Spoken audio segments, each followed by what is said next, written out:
en qué consistió su dieta y lo que ustedes han presentado para su examen práctico como grupo, ¿no? Ya, doctora. En sí, nuestro menú se ha basado para aquella persona deportista que quiera crear masa muscular, en el Ya, cual nos basamos en puras proteínas en sí desde el desayuno, y cada uno ha podido escoger o se ha hecho el sorteo, digamos, ¿no? Para que a uno le toque el desayuno, almuerzo y dependa qué quiera enfocarse para crear el músculo, hemos podido resolver este menú. ya, perfecto. Muchas gracias. ¿El grupo 2 está? ¿Algún representante del grupo 2?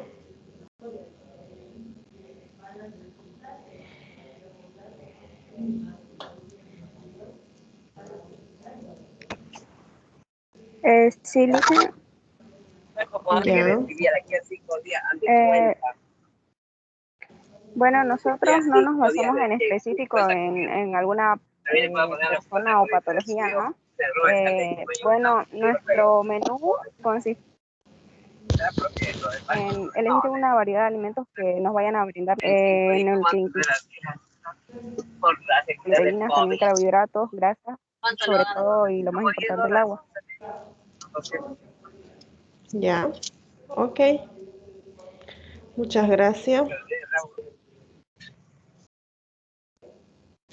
El grupo 3, ¿hay alguien representante del grupo 3?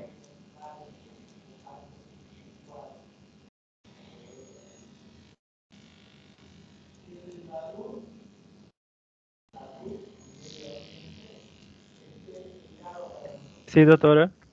Bien. Explíquenme en qué consistió la dieta que ustedes elaboraron para su examen práctico. Bueno, tomando en cuenta que era un paciente de sobrepeso, ¿no? Hemos decidido hacer un programa más liviano, ¿no? Con un equilibrio entre todos los nutrientes, porque a veces cuando las personas quieren bajar de peso, quieren apenas sacar los alimentos y sacan de cualquier manera, pero ahí está equilibrado según nuestro punto de vista. Ya, ok. Bien, muchas gracias.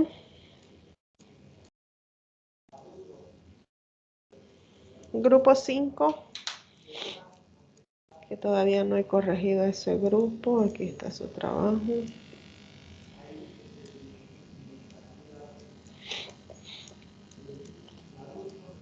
¿Está alguien del grupo 5? Buenas tardes, doctora. Buenas tardes.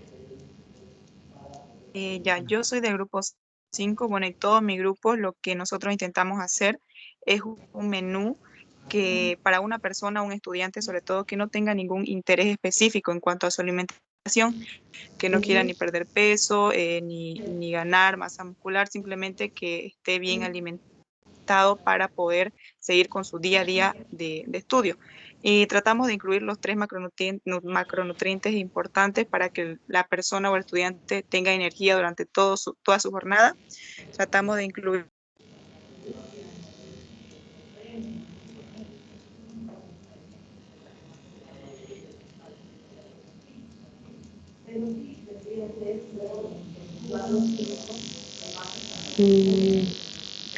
González, no se está escuchando, creo, lo que dice.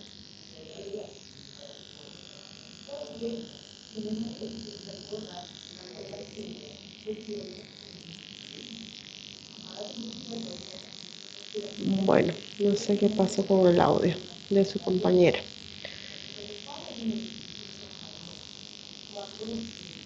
Ok, vamos a seguir revisando. Había alguien con la mano levantada, creo, ahorita que... Sí, doctora, quería preguntarle si hubo el link de asistencia, que no me salió la tarea. No, no hice hoy lista de asistencia. No les Ya. he dejado. Ya, lo voy a descargar enseguida a la lista de asistencia. Grupo 7. ¿Hay alguien del grupo 7?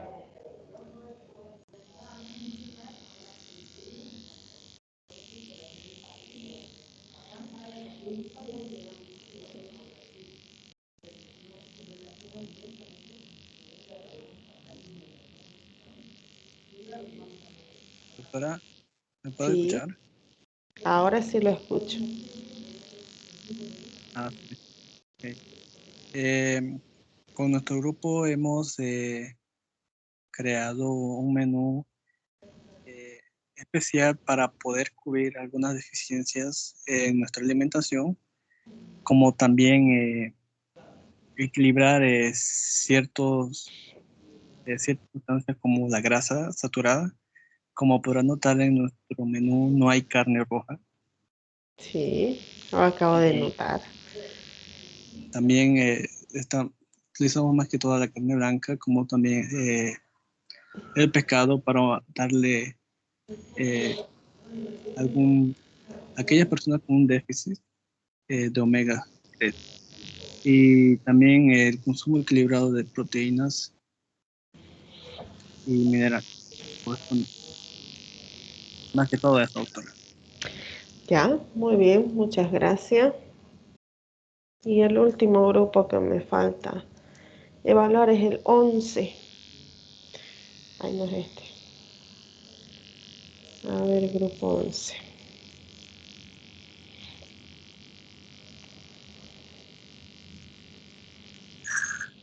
Puede ser hoy, doctora. Pero yo hablé en la semana pasada, pero yo hablo de ¿Sí? nuevo. Ya, Sí. es que no tengo Ah, anotado aquí la nota final sí. de ese trabajo. Es un menú de una persona saludable para tener todas las fuentes de energía, principalmente en desayuno, una fuente de carbohidrato con bastante nutrientes diversificados en toda la en todas las...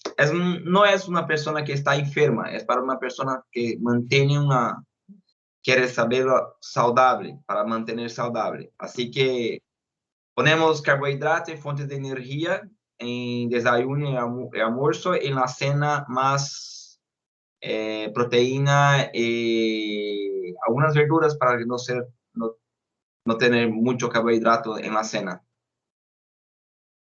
Ya, ok. Bien, ahora sí están todos los grupos evaluados. ¿Alguien más que tenga un trabajo? Marcelo Vieira es de este grupo. Es que me trajo su impresión de su trabajo, pero no me puso de qué grupo era. Bueno, lo vamos a buscar después. Ok. Hoy tenemos, al igual que todas las semanas, la exposición del grupo y el avance del tema que tenemos hoy. Hoy nos toca avanzar proceso de digestión y absorción. Están los del grupo 5.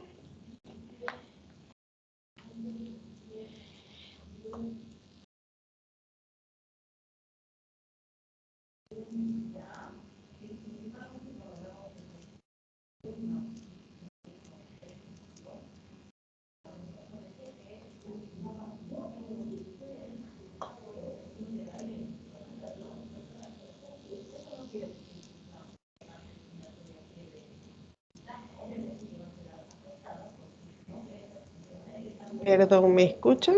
Están los del grupo 5. Van a presentar su trabajo de exposición. Ah, ya, eso quería que me confirmen que me estaban escuchando. Pensé que me había sacado la plataforma porque veía todo oscuro.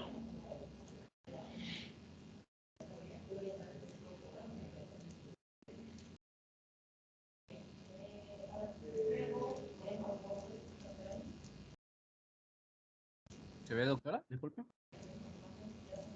Sí, se puede ver. Pueden iniciar la exposición.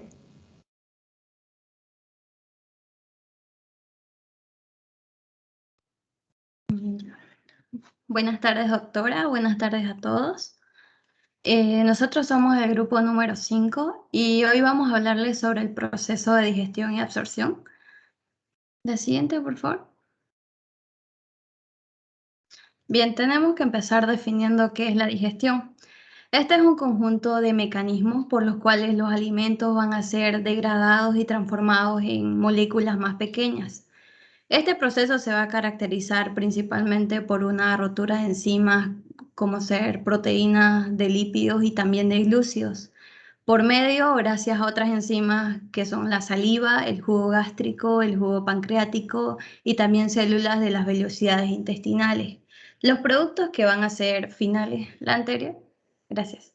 Los productos que van a ser finales a la digestión van a atravesar la pared del tubo digestivo, luego tienen que pasar a la sangre para así después distribuirse en todas las células de nuestro cuerpo. El intestino delgado es el principal lugar de absorción, aunque el agua y las sales también pueden hacerlo en el intestino grueso. La siguiente. La digestión está dividida en 6 procesos que están totalmente separados y son diferentes. Empieza por la ingestión, que es donde va a ser la entrada de los alimentos y todos los líquidos que consumamos al aparato digestivo. Seguido por la secreción, que es donde se van a liberar los jugos digestivos. Esto en respuesta a estímulos que son netamente específicos y en un promedio son de 7 litros al día. Voy a dar paso a mi compañera. Continuando con la exposición, la digestión mecánica es el desmenuzamiento mecánico de los alimentos debido a los movimientos de los dientes, el estómago y los intestinos. En este paso se rompen la mayoría de los enlaces intramoleculares relativamente débiles y se produce aquí el mezclado y propulsión, que en esta consiste en la contracción y relajación de los músculos que propician la motilidad o peristaltismo. Siguiente, por favor. La digestión química es la descomposición química de los alimentos debido a las enzimas secretadas en la boca, el estómago y los intestinos. En este paso se rompen los enlaces intramoleculares. En la absorción tenemos el movimiento de paso de los nutrientes, las moléculas simples, desde el sistema digestivo hasta el interior de la célula intestinal o alguna otra célula con capacidad de absorción a través de los capilares circulatorios y linfáticos. Siguiente, por favor.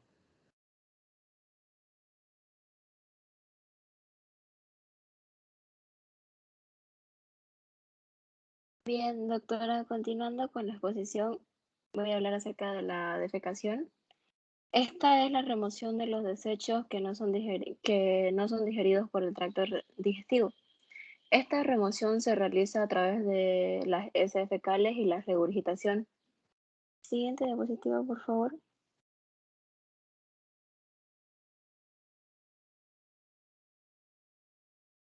Ya. También voy a hablar acerca de las fases de la digestión. Son 3, pero solo voy a hablar de 2, que serían la fase cefálica y la fase gástrica.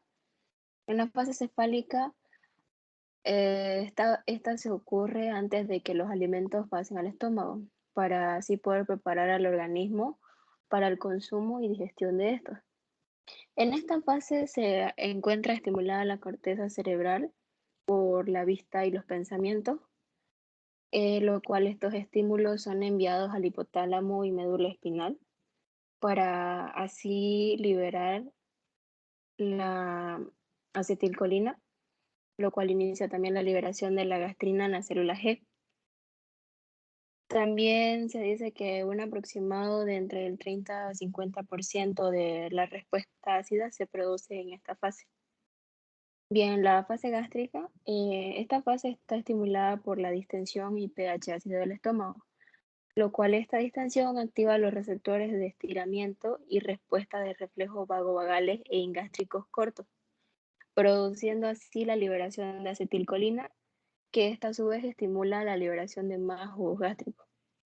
En esta fase se observa el paso de las proteínas al estómago, que ocasiona que se unan iones de hidrógeno, haciendo así que el pH del estómago disminuya a un nivel más ácido entre el 1 y el 4, lo cual ocasionaría que las células G liberen gastrina y estas, por su parte, estimulan a las células parietales a que secreten el ácido clorhídrico. En esta fase es la responsable de casi el 50% de la secreción ácida en cada comida. Eso sería todo. Voy a dar paso a mi compañero. Fase intestinal. Esta fase se divide en dos partes, excitatoria e inhibitoria. Se estima que el 5% de las respuestas ácidas de esta fase de la digestión. En proceso, la siguiente, por favor.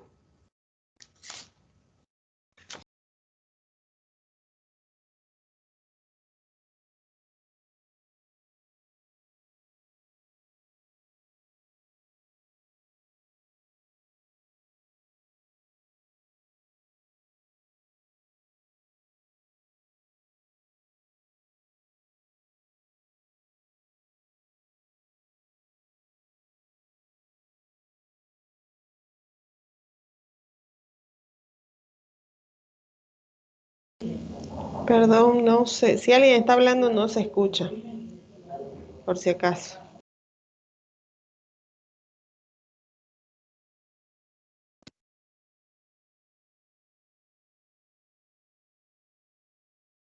Perdón, creo que alguien me apagó el micrófono.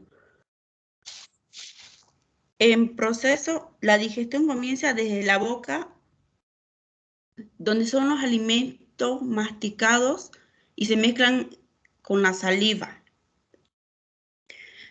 que contienen enzimas y inicia el proceso químico de la digestión. La comida comprimida y dirigida desde la boca hacia el esófago mediante la deglución del esófago al estómago, donde los alimentos se mezclan con el ácido clorhídrico que los decomponen. Debido a los cambios de la acidez del pH, en los distintos tramos del tubo digestivo se activan o desactivan diferentes enzimas que descomponen los alimentos. En el intestino delgado, el quino, gracias a la bilis secretada por el hígado, favorece la emulsión de las grasas y gracias a las lipasas de la secreción pancreática se produce la degradación a ácidos grasos y glicerina. El final de la digestión es la acumulación del quilo en el intestino grueso, donde se absorbe el agua y posteriormente la expulsión de las heces.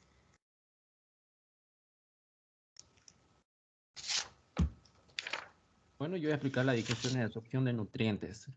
Se divide en dos, en proceso de digestión y en proceso de absorción de nutrientes. Proceso de digestión.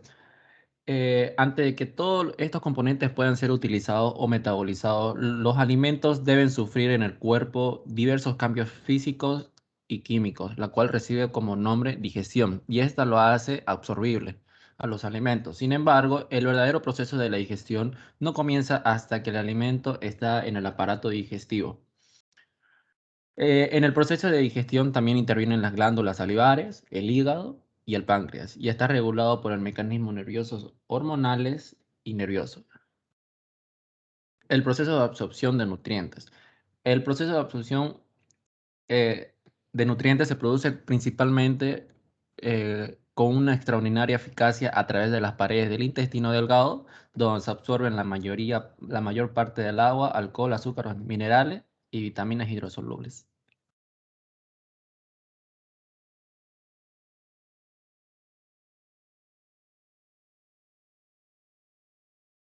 Bueno, continuando con la digestión y absorción de los glúcidos, son hidratos de carbono que van a comenzar la digestión en la cavidad oral. Cuando se mastican, los alimentos se mezclan con la saliva y en la saliva existe una enzima denominada alfa-amilasa que esta va a ser secretada en las glándulas parótidas. Esta enzima va a hidrolizar los alimentos y la va a volver moléculas más simples. El proceso de absorción de los nutrientes, como ya hablaron mis compañeros, va a ocurrir en las paredes del intestino delgado. Van a absorber los nutrientes hacia los capilares del sistema circulatorio y los conductos quilíferos del sistema linfático. También vamos a tener que ambas actúan sobre los enlaces de la alfa 1 y 4 internos de las moléculas de almidón, dando lugar a la formación de la maltosa, dímeros de glucosa, maltotriosa, trímeros de glucosa y dextrinas que contienen los puntos de ramificación del almidón.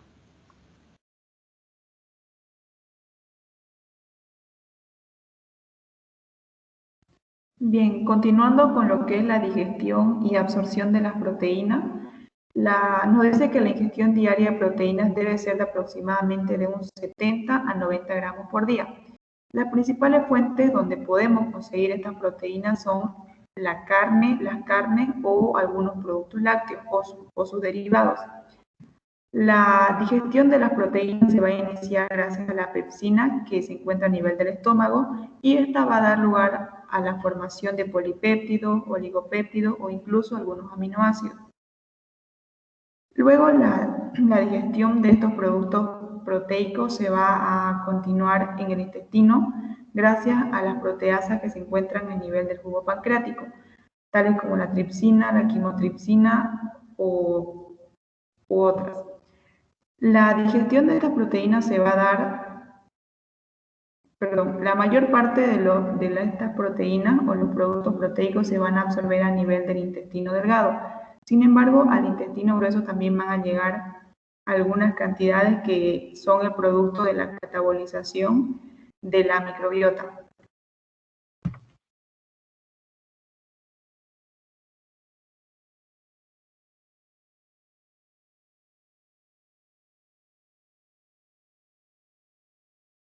Voy a continuar con la exposición.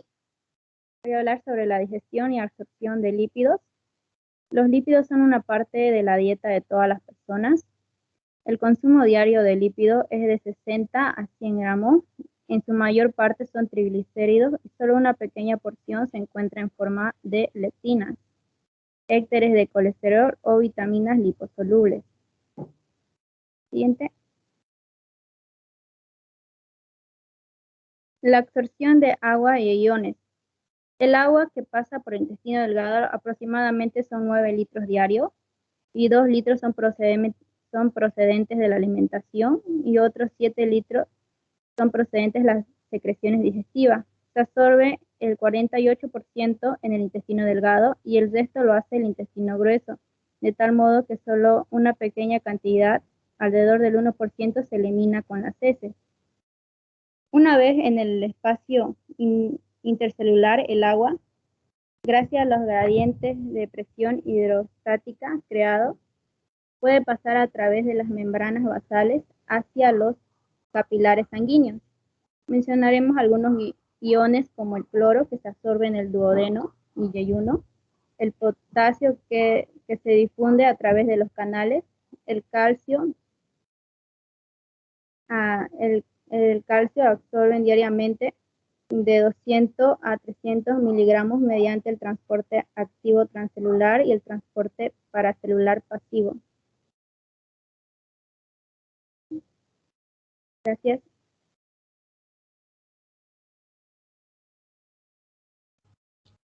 Ahora les voy a hablar a respecto de la composición de las heces. A lo largo de un día se excretan de 100 a 150 gramos de materia fecal, de la que entre 30 y 50 gramos son sólidos y de 70 a 100 gramos son de agua. La materia sólida va a estar formada por residuos de materiales no digeribles, como la celulosa, los sales biliares, las secreciones intestinales, y por materiales inorgânicos, como el calcio y los fosfatos. Las heces eliminadas diariamente a través del recto contienen una cantidad de líquido inferior a los 200 mililitros. Cantidades superiores determinam a aparição da diarreia, que pode ter diversos orígenes, que seriam infecções bacterianas, como o cólera, shigellose, salmonelose, ou também o uso de laxantes.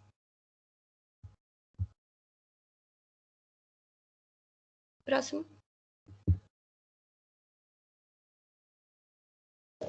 Ok, bien. ¿Tienen algún video por si acaso?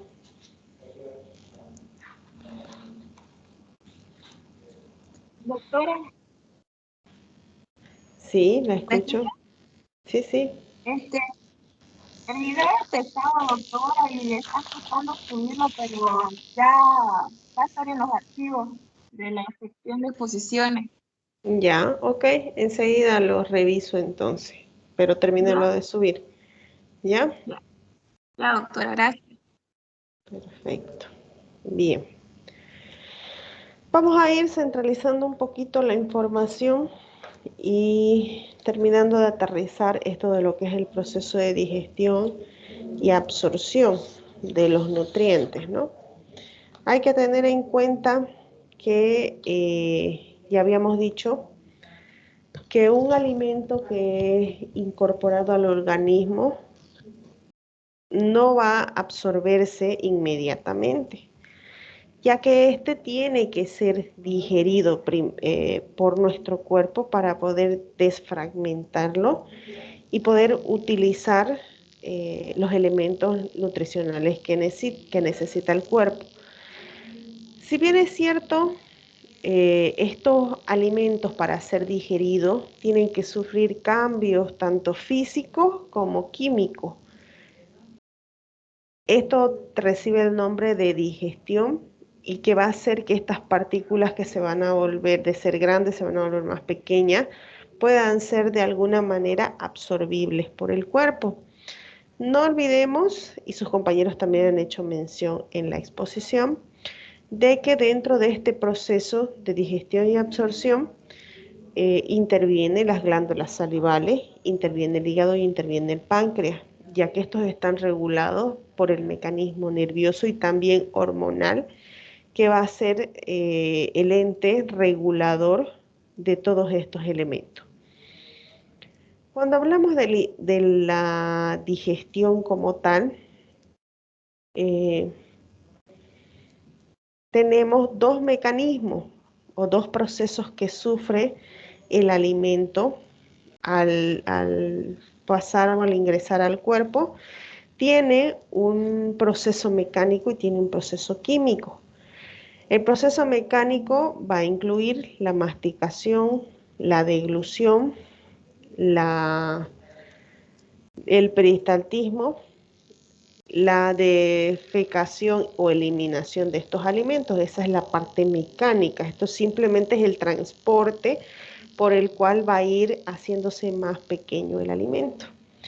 Y por otro lado, el proceso químico va a ser cuando se empiezan a mezclar con diferentes elementos húmedos, llámese saliva, que después van a ser masticados y van a proceder a ingresar a nuestro cuerpo, formar lo que va a ser el bolo alimenticio y posteriormente el quimo para ya empezar a ser desfragmentado y utilizado, ¿no?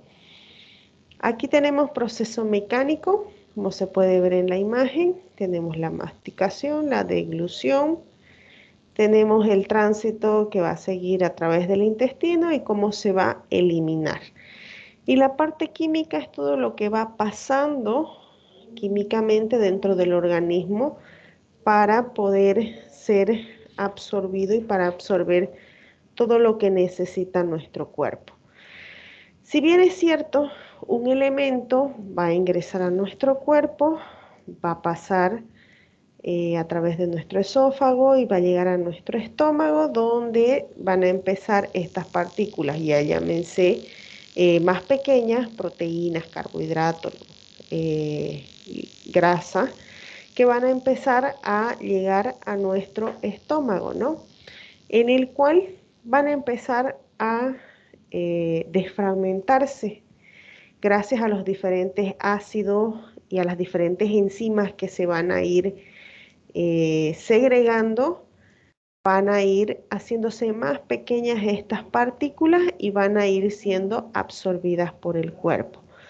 Va a pasar hacia el intestino, donde tiene su mayor función, el cual va a ser absorber Aquí todavía va a seguir teniendo material nutricional donde finalmente en el intestino grueso va a terminar de absorberse y finalmente en el colon descendente hacia el ano se va a ir depositando, se va a terminar de extraer el agua y se va a ir depositando las heces fecales que finalmente van a ser desechados de nuestro cuerpo. Cuando hablamos de proceso de absorción, podemos entender que este proceso va a pasar especialmente en el intestino delgado, donde se va a poder absorber la mayor parte de los elementos que necesita nuestro cuerpo, llámese azúcares, llámese minerales, los diferentes elementos que van a ir absorbiéndose. Y es por eso de que estas sustancias van a irse, así como vimos en las imágenes anteriores, cuando está en la boca, se va a mezclar con la amilasa salival y esta amilasa salival va a hacer volverse en partículas más pequeñas, donde van a sacar de su elemento la maltosa y la glucosa. Cuando pasa al estómago, también la peptina va a hacer que las cadenas de los aminoácidos, por ejemplo, se vuelvan más cortas y se vayan desmembrando. Ya la lipasa gástrica va a hacer de que se rompa la grasa y que genere también de alguna manera glicerina. Cuando el páncreas interviene, va a segregar la tripsina, que va a seguir dividiendo las proteínas. Esa es la función de la tripsina. La amilasa pancreática también interviene haciendo de que también se divida entre maltosa y glúcido. Van a pasar el páncreas también va a liberar la lipasa pancreática, que va a hacer que se rompa también los ácidos grasos. Y finalmente cuando pase al intestino, ya la eripsina va a hacer que los aminoácidos se vuelvan más pequeños y puedan ser finalmente absorbidos. La maltasa también va a hacer de que se obtenga mayor cantidad de glucosa y que pueda ser finalmente absorbido. La sacarosa también va a hacer que se obtengan glúcidos y fructosa de la sacarosa, y la lactasa también va a hacer que se obtengan glucosa y galactosa, los cuales van a hacer que finalmente se pueda producir el proceso de absorción de todos los nutrientes que tenemos.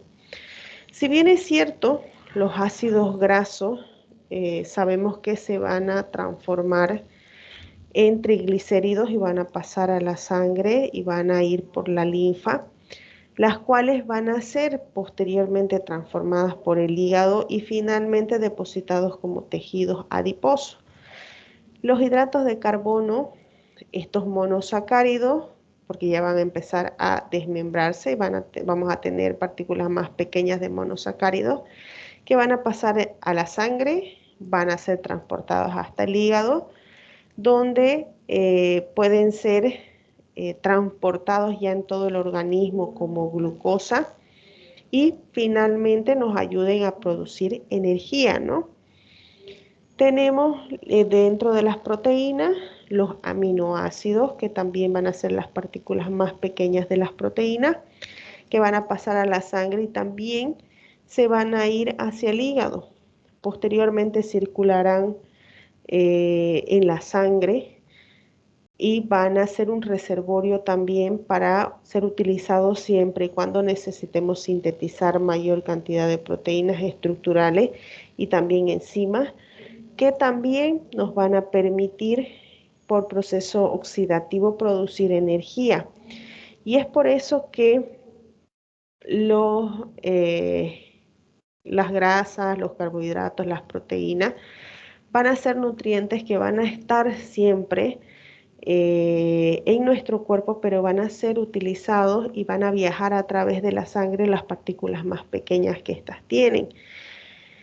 Pasa muy a menudo cuando los hidratos de carbono son absorbidos principalmente como glucosa, ¿no? Entonces tenemos ahí el pol de glucosa que tiene que mantenerse constante y esta debe ser metabolizada también y puede llegar hacia el cerebro, la sangre llega hacia el cerebro, ¿no? Cuando esta glucosa se mantiene en los rangos normales, son utilizados como energía, pero si hay un ascenso, si la glucosa cae primero, tenemos por debajo de los niveles normales, el cerebro va a decir, no, yo necesito esa glucosa, venga para acá y va a dejar todos los otros sistemas y no va a llegar la cantidad de azúcares a los diferentes, a los tejidos que también la necesitan para producir energía, ¿no? Es por eso que cuando nosotros tenemos nivel de glucosa bastante bajo, nos mareamos, ¿no? Porque nuestro cerebro empieza a absorber la glucosa que tiene y si no consumimos algo, no tenemos en nuestra sangre la cantidad necesaria para poder realizar las funciones vitales. Cuando esta glucosa baja demasiado, ahí es donde están los aminoácidos de las proteínas, que también se pueden producir gracias a la glucólisis, a la gluconeogénesis. Aquí está. Va a ser de que pueda tratar de aumentar el nivel de azúcar con estos aminoácidos. Si este exceso de azúcar se va manteniendo y se almacena como glucógeno, va a tener un almacenamiento que va a tener un límite y cuando este se eleve demasiado va a ser convertido en grasa a través de la lipogénesis.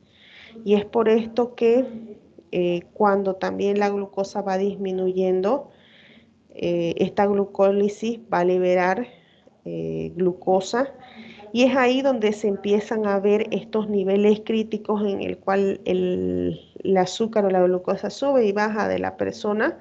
No hay este nivel, no hay esta correlación entre todo este sistema que debe estar funcionando para que tanto el metabolismo cerebral como el metabolismo en la mayoría de los tejidos pueda ser constante.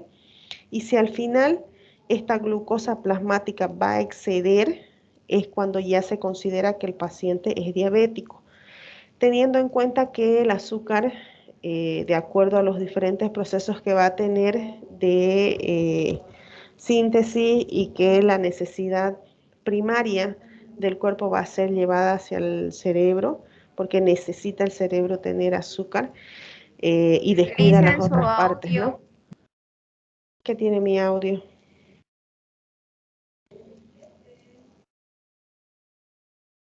¿Me escuchan? Perdón. Yo la escucho bien, doctor. Ah, ya. Ok, entonces el internet de su compañera. Ya.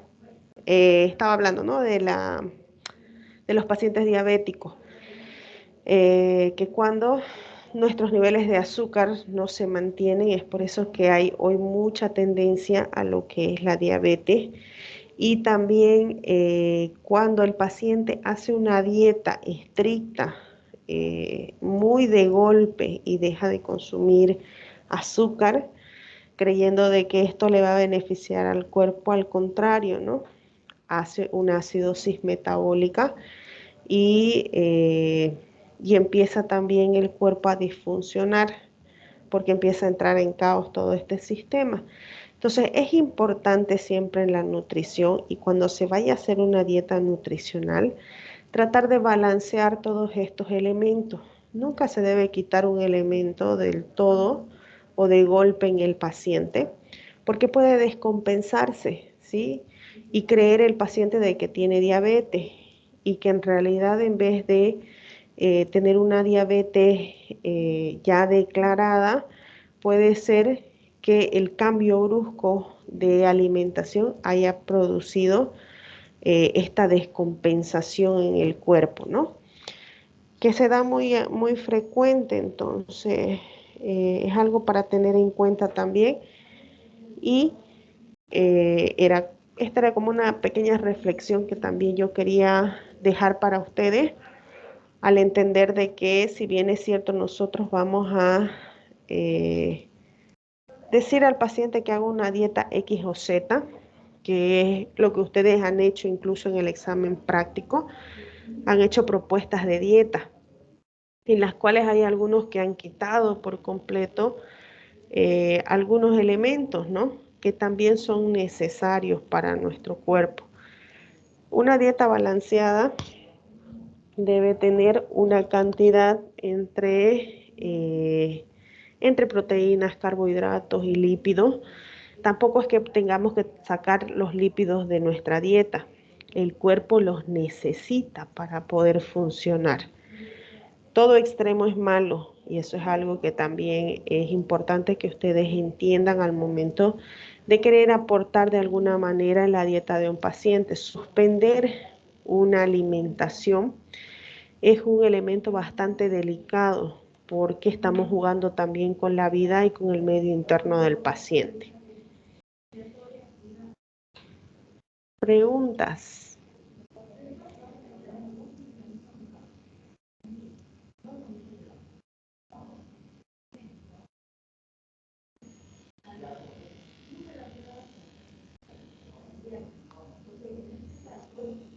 Doctora, disculpe, Sí.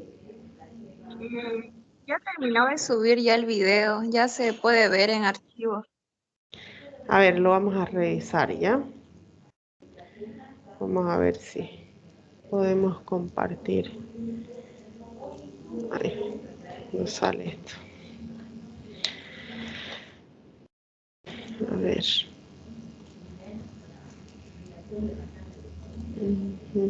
Déjenme compartir. Me avisan cuando se vea la pantalla, ¿ya?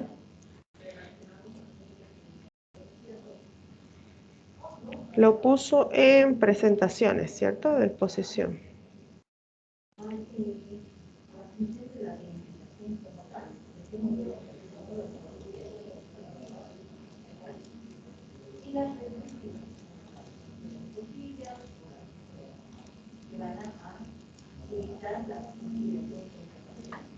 ¿Se puede ver?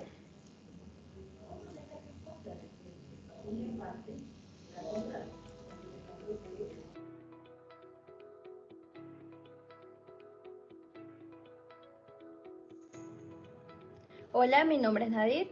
Nuestro tema es sobre el proceso de digestión y absorción. Como sabemos, la digestión es un conjunto de mecanismos por los cuales los alimentos van a degradarse y transformarse en moléculas más pequeñas. Este proceso se va a caracterizar por la rotura de enzimas como ser los lípidos, las proteínas y los glúcidos. Esto por medio de otras enzimas como ser la saliva, el jugo pancreático y el jugo gástrico. En nuestro organismo, el primer lugar de absorción es el intestino delgado, aunque el agua y las sales también pueden hacerlo en el intestino grueso. En sí, todo el proceso de la digestión se divide en 6 partes o 6 procesos que son totalmente diferentes y separados. Va a empezar con la digestión, que es la entrada de los alimentos y los líquidos, seguido por la secreción, que es donde se van a liberar los diferentes jugos digestivos. Bueno, yo les voy a hablar sobre la digestión mecánica y química. La digestión química es la descomposición química de los alimentos debido a las enzimas secretadas en la boca, en el estómago, los intestinos. La digestión mecánica es el desmenuzamiento mecánico de los alimentos. Esto es debido gracias a los movimientos de la boca, el estómago, los intestinos. Y también se produce el mezclado y propulsión, que consiste en la contracción y relajación de los músculos.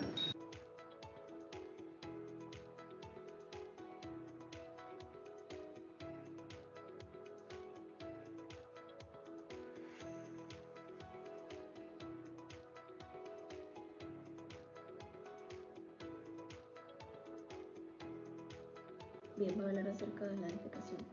La defecación es la remoción de los desechos que fueron digeridos a través del tracto digestivo y se da mediante las heces fecales y la regurgitación. Voy a hablar acerca de las fases de la digestión. Las fases de la digestión son 3, pero yo solo hablaré de 2, que serían la fase cefálica y la fase gástrica. La fase cefálica es la fase por la cual se prepara al organismo para el consumo y digestión de los alimentos antes de que estos pasen al estómago. En esta fase se ve estimulada la corteza cerebral gracias a la vista y los pensamientos. Dichos estímulos se envían al hipotálamo y la médula espinal, ocasionando así la liberación de acetilcolina, que esta estimula la liberación de gastrina de la célula G. En esta fase se encuentra casi el 50% de la respuesta ácida de nuestro organismo. La segunda fase es la fase gástrica. Esta fase está estimulada por la distensión y el pH ácido del estómago, lo cual esto activa receptores de estiramiento y también la respuesta de reflejos vagovagal y gástricos cortos, produciendo así la liberación de acetilcolina, estimulando así la liberación de más jugos gástricos. En esta fase se ve el pase de proteínas, lo cual ocasiona la unión de iones de hidrógeno, haciendo así que el pH del estómago llegue a un nivel más ácido entre el 1 y el 4. Este pH ácido ocasiona la liberación de gastrina de la célula G, lo cual por su parte estimulan a las células parietales para la secreción de ácido clorhídrico. En esta fase se encuentra el 50% de la secreción ácida de cada comida. Fase intestinal. Esta fase se divide en dos partes, la excitatoria y la inhibitoria. Se estima que el 100% de la respuesta ácida se produce en esta fase de la digestión. Proceso. La digestión comienza en la boca. La comida es dirigida y comprimida hacia el esófago mediante la deglución. Debido a la acidez del cambio del pH en los distintos tramos del tubo digestivo, se activan y se desactivan diferentes enzimas que descomponen los alimentos. La mayoría de los nutrientes se absorben en el intestino delgado. Finalmente, la digestión es la acumulación del kilo en el intestino grueso, se absorbe en el agua y posteriormente expulsa heces. Proceso de digestión. Antes que todos estos componentes puedan ser utilizados y metabolizados, el alimento debe sufrir en su cuerpo diversos cambios físicos y químicos que reciben el nombre de digestión, y estos son absorbibles. Sin embargo, el verdadero progreso de la digestión no comienza hasta que el alimento esté en el aparato digestivo. En el proceso de digestión también intervienen las glándulas salivares, el hígado y el páncreas, y está regulado por mecanismos nerviosos y hormonales. Proceso de absorción de nutrientes. El proceso de absorción de nutrientes se produce principalmente y con una extraordinaria eficacia a través de las paredes del intestino delgado, donde se absorbe la mayor parte de agua, alcohol, azúcares, minerales y vitaminas hidrosolubles, así como los productos de digestión de proteínas, grasas e hidratos de carbono. El proceso de absorción de nutrientes va a comenzar en las paredes del intestino delgado, absorbiendo así los nutrientes hacia los capilares del sistema circulatorio y los conductos quilíferos del sistema linfático. En la digestión y absorción de los glúcidos vamos a tener que ellos son los más abundantes en una dieta, por ejemplo los monosacáridos, los disacáridos y los polisacáridos son los que más aportan energía. La digestión va a comenzar en la cavidad oral cuando se mastican los alimentos y se mezclan con la saliva. En la saliva existe una enzima llamada alfa-amilasa que es secretada en las glándulas parótidas. Estas van a hidrolizar los alimentos y lo van a volver moléculas más simples. Y absorción de las proteínas. La ingesta diaria de las proteínas debe ir de un 70 a 90 gramos por día, siendo así las fuentes principales de proteína las carnes y los productos lácteos. La digestión de las proteínas está dada gracias a la pepsina que se encuentra en el estómago. Estas van a dar lugar a la formación de oligopéptidos, polipéptidos o incluso aminoácidos. La digestión de las proteínas se va a continuar a nivel del intestino gracias a algunas proteasas que se forman a nivel del jugo pancreático, tales como la tripsina o la quimotripsina. La mayor parte de los productos proteicos se van a absorber a nivel del intestino delgado. Sin embargo, al intestino grueso también llegan algunas cantidades, las cuales se catabolizan a través de la microbiota.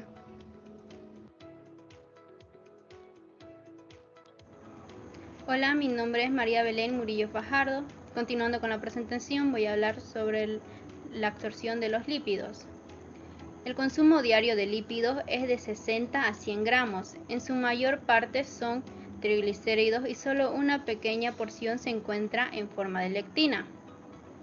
También hablaré sobre la absorción del agua. El agua se absorbe en el intestino delgado, aproximadamente 9 litros. 2 litros son procedentes de la alimentación diaria y 7 litros son procedentes de las secreciones digestivas. El 80% se absorbe en el intestino delgado y alrededor del 1% es eliminado a través de las heces. Ahora les voy a hablar a respecto de la composición de las heces.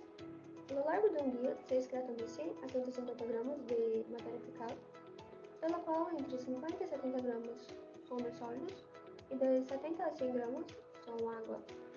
Las heces eliminadas diariamente contienen una cantidad de líquido inferior a los 200 ml.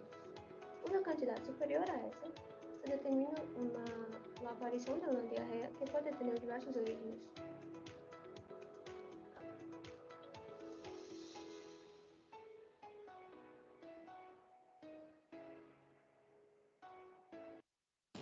Ok, bien. Bastante pesadito el video, ¿no? Realmente 9 minutos, pero bueno, está bien. Gracias a los del grupo. Hemos podido observar su video. Bien.